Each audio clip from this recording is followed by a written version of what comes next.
સત્સંગ માનવને માનવ બનાવે છે, માનવ જીવનને શૃંગારે છે. લક્ષ્મણદાસ મહારાજને ગુરુ મહારાજે ખૂબ સજાવ્યા. એટલી સુંદર રીતે સજાવ્યા કે આટલા વર્ષો પછી આપણે યાદ કરીએ, એમના દર્શન કરી છે, એમને વંદન કરી. ગુરુ મહારાજની કઈ એવી ઊંચી ભૂમિકા હશે કે આવા સત્પાત્ર શિષ્યને આટલી બધી ઊંચાઈ આપી હતી.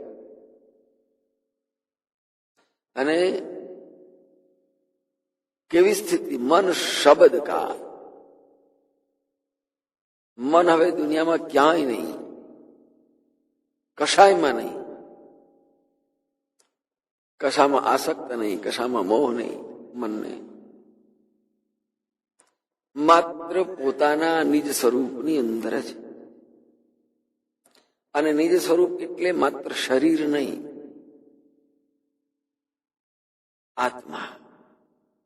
જે શરીર ગૌણ છે, શરીર મૃતધર્મા છે, એટલે દેહાધ્યાસ વગર માત્ર પોતાના આત્મ સ્વરૂપમાં, આત્મચેતનાની અંદર જ ગાઢ રીતે, ઘણા જ ઉડાણમાં, એને કહીએ ને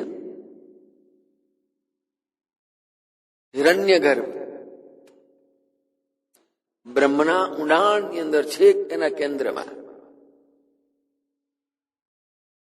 જેને વિષ્ણુ સહસ્ત્રની અંદર કેટલી વાર કહ્યું, નક્ષત્ર નેમી, ગભસ્ત નેમી, અસંખ્ય વાર નેમી શબ્દનો પ્રયોગ કર્યો. એટલે છેક એના કેન્દ્રમાં, ગર્ભના કેન્દ્રમાં.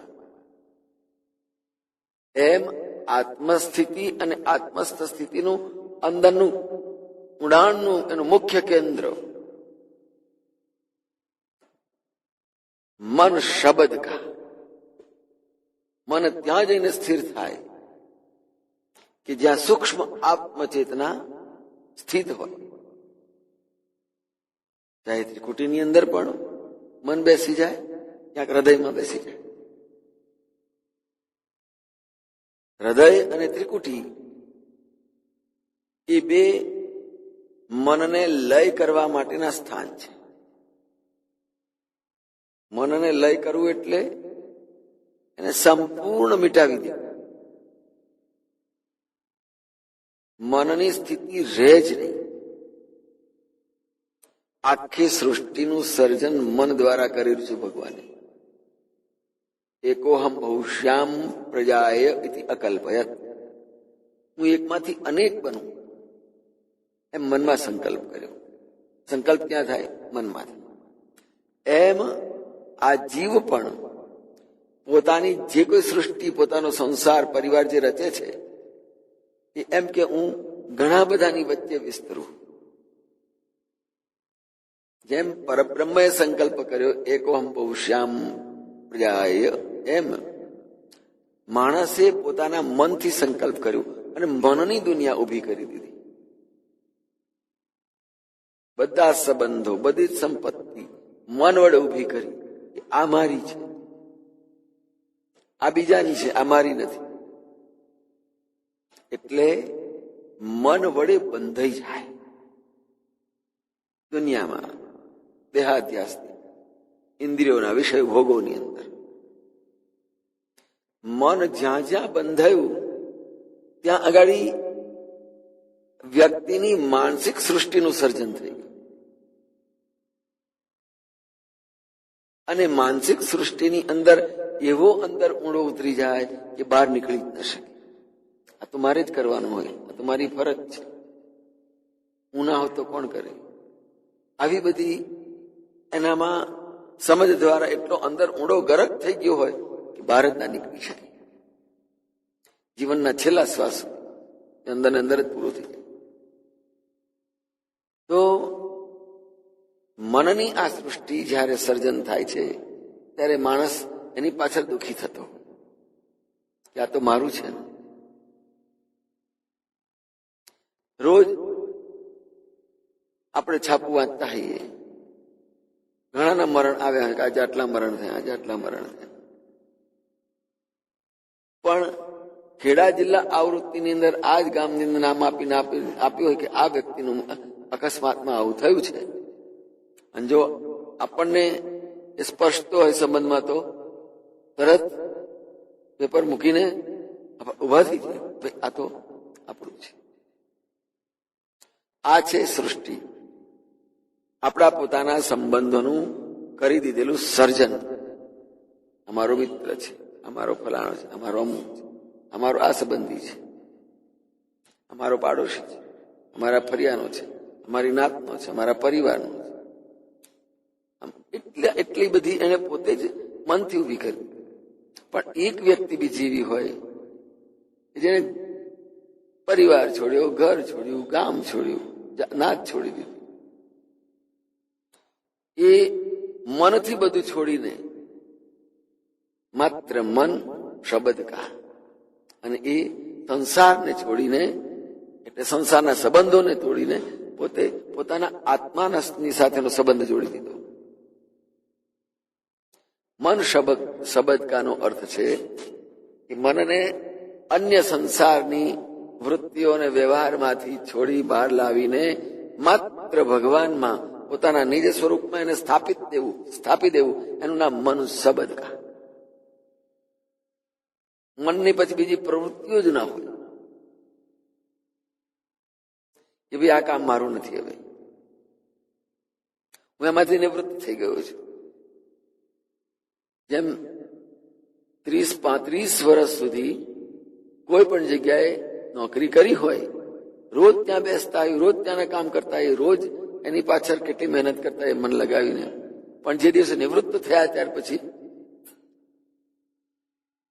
એ ઓફિસમાં એ ખુરશી ટેબલ છોડી દીધા.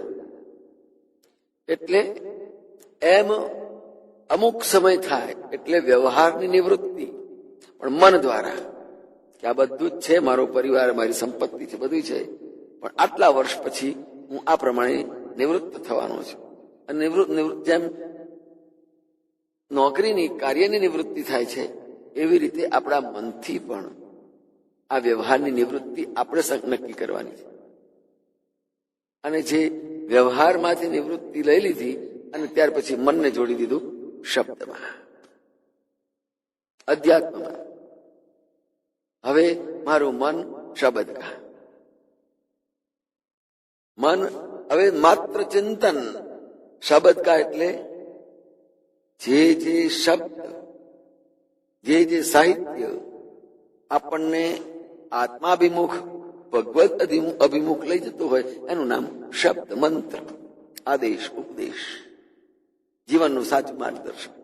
એ નિવૃત્ત થયા પછીથી હવે આપણા બાકીના સમયને ચાલો આત્માનું સંધાન કરીએ, મનને પોતાના નિજ સ્વરૂપ તરફ, ભગવાનના તરફ એને વાળો.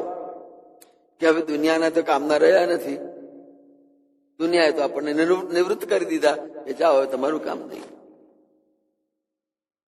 હવે ઉંમરવાળા થઈ ગયા તો કઈ વાંધો નહીં, જ્યાં સુધી ઉંમરવાળા નહોતા ત્યાં સુધી ભગવાને આપણને છેટા રાખ્યા. હવે ઉંમરવાળા થયા એટલે ભગવાને આપણને સાથે લીધા. એનો અર્થ કરતા આવડવો જોઈએ આપણને. બાકી નિવૃત્ત થયા એટલે અરે આપણે તો ખતમ થઈ ગયા અને કોઈ પૂછશે નહીં, કામના ના રહે. નહીં,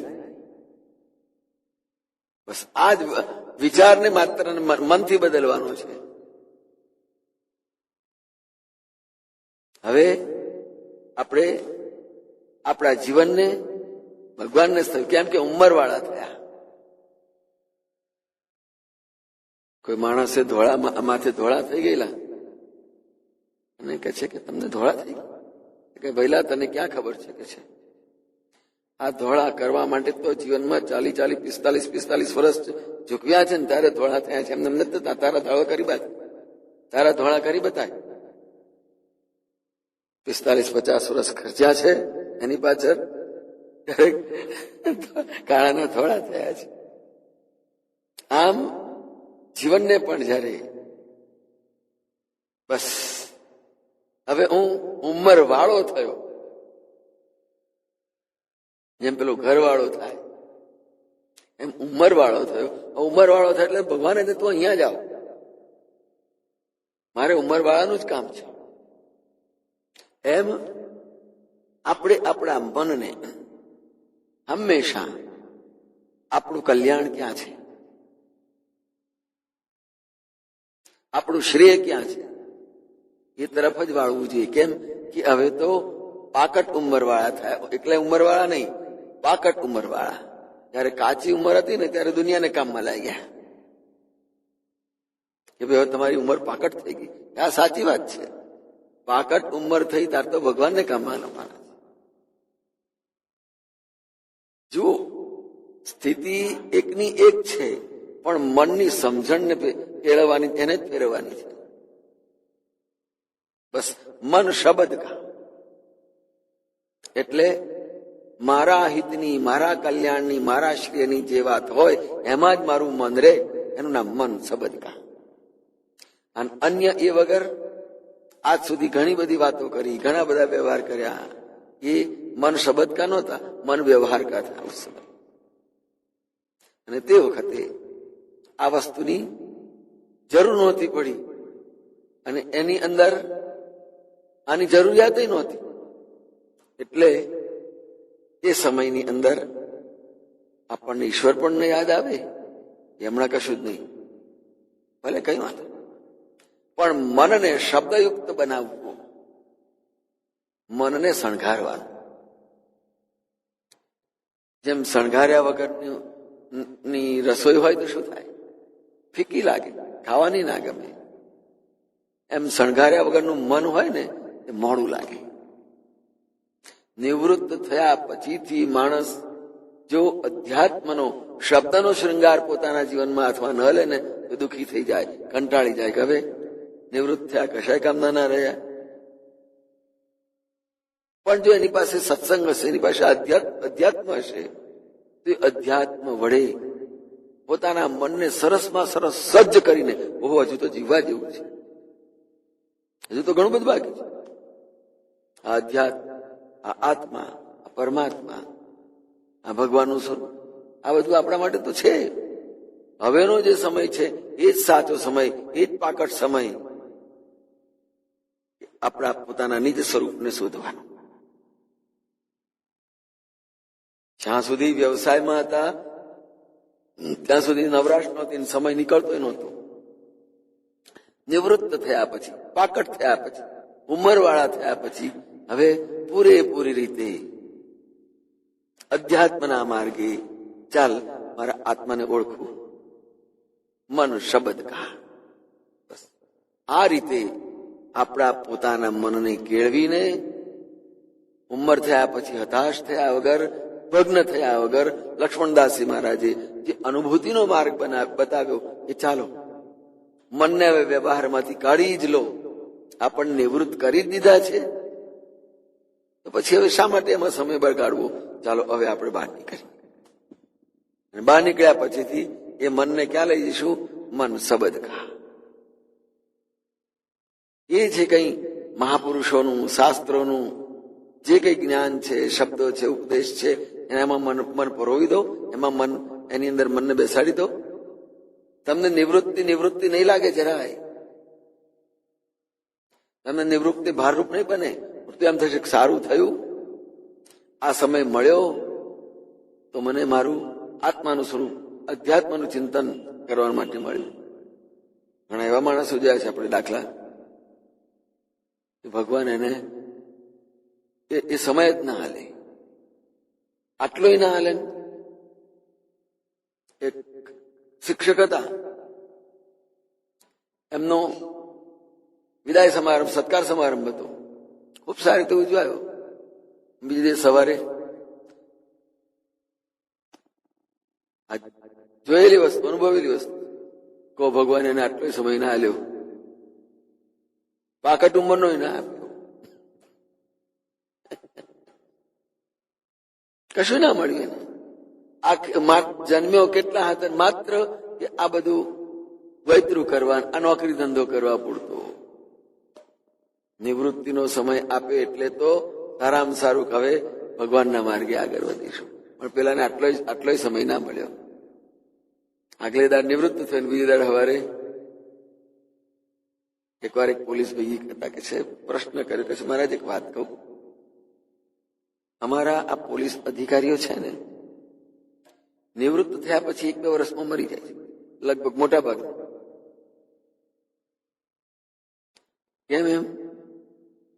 પછી ઘેર કંટાળે, થાકે, કોઈ સાહેબ ના કરે, કોઈ સલામ ના ભરે, કોઈ દક્ષિણા આપવા ના આવે. એટલે બ્રાહ્મણને દક્ષિણા અપાય, પોલીસને દક્ષિણા અપાય, સરકારી અધિકારીઓને દક્ષિણા અપાય, અને એ બધાને નિવૃત્ત થાય એટલે આ બધું બંધ થઈ જાય. એટલે એમને જ હૃદય બંધ થઈ જાય. કારણ મન એની અંદર બેસી ગયું છે. પણ જો માણસ નિવૃત્ત થતા પહેલા પોતે મનથી તૈયાર થાય કે હવે મારે હું નિવૃત્ત થઈશ, એટલે આ વ્યવસાયમાંથી મારું મન લઈને મન શબ્દ કા, મનને અધ્યાત્મમાં ભેળવી દઈશ. લક્ષ્મણદાસજી મહારાજે પોતાની અનુભૂતિ કેટલી સરસ આપી. વ્યવહારમાંથી મન પૂરું થઈ ગયું, હટાવી લીધું, ચાલો હવે અધ્યાત્મને ક્ષેત્રે. અને અધ્યાત્મને ક્ષેત્રે જો માણસને સમજતા આવડે ને જીવતા આવતો તો જીવતા જ આવડી ગયું. અને બીજા એટલા ને એટલા વર્ષ કાઢે. એક વૃદ્ધ હતા, સદગ્રસ્ત, અંગ્રેજ સરકારની નોકરી કરેલી, અને ત્યાર પછી એમને પેન્શન મળ્યું હતું. પેન્શન એમને આજથી 10-12 વર્ષ પહેલા મહિને 51,000 રૂપિયા પેન્શન આવે. હવે જેટલી નોકરી નહોતી કરી એટલા સમય, એના કરતા વધારે સમય તો પેન્શન વર્ષો મળ્યા. એમને પેન્શનના વર્ષો વધારે મળ્યા, નોકરીના સમય કરતા પેન્શન. એટલે એ કેમ? એનો અધ્યાત્મનો માર્ગ એને પકડી લીધો. અને અધ્યાત્મના માર્ગને કારણે એના વ્યવસાયના વર્ષો કરતા પણ એને નિવૃત્તિના પેન્શનના વર્ષો વધી ગયા. અને જેટલું નોકરી વખતે નહોતું મળ્યું એટલું બધું એથી અનેક ગણું પેન્શનમાં મળ્યું. પણ મન જ્યારે પ્રભુ ભક્તિમાં લાગે, અધ્યાત્મમાં લાગે, પોતાના નિજ સ્વરૂપ તરફ વળે અને એ મન શબ્દ કા એમ થાય, ત્યારે એને પોતાને જીવ્યાનો સંતોષ થાય. નહીતર માણસના જીવ્યાનો અધૂરો, એનું મન અધૂરું રહી જાય, એનો મનખો અધૂરો રહે, એના મનના ખ્વાહિશ અધૂરા રહે. કેમ? કે પોતે સમજ્યો નથી, પોતાના મનને શાંત કર્યું નથી, અને શાંત કરવા માટે એ અધ્યાત્મ તરફ જઈ શક્યો નથી. જો શાંત થવું છે તો મારા શ્રી સીધો જ રસ્તો બતાવી દીધો છે, મન શબ્દ કા. મન કોઈ શાસ્ત્ર ગ્રંથ, ધર્મને, મહાપુરુષોને શબ્દે જ ચડી જાઓ. શબ્દે શબ્દે રે ચડીએ, શબ્દે શબ્દે આગળ વધો. ધ્યાન હરિનું એક જ ધરીએ. બસ ભગવદ શરણ જો જોઈએ છે તો એ પ્રમાણે શાસ્ત્રોના, ગ્રંથોના, મહાપુરુષોના સત્સંગના શબ્દે ચડી જવા. મન આ રીતે સત્સંગના શબ્દે ચડી જશે ને તો જીવનના છેલ્લા શ્વાસ સુધી ક્યારે દુઃખી કે અશાંત થવાનો સમય જ નહીં આવે. તો આવી ઊંચી અનુભૂતિ જ્યાં મહાપુરુષો સંતો આપતા હોય, અને ગુરુ મહારાજે લક્ષ્મણદાસજી મહારાજને તો આટલે સુધી મૂકી દીધા, મન શબ્દ કા. હવે મારું મન ગુરુ મહારાજના આપેલા શબ્દમાં, મંત્રમાં, પોતાના નિજ સ્વરૂપમાં, ઓહમ સોહમના સ્વરૂપની અંદર ભળી ગયું, અને એ મન એ મંત્રનું બની ગયું, પોતાના નિજ સ્વરૂપનું, આત્માનું બની ગયું. જય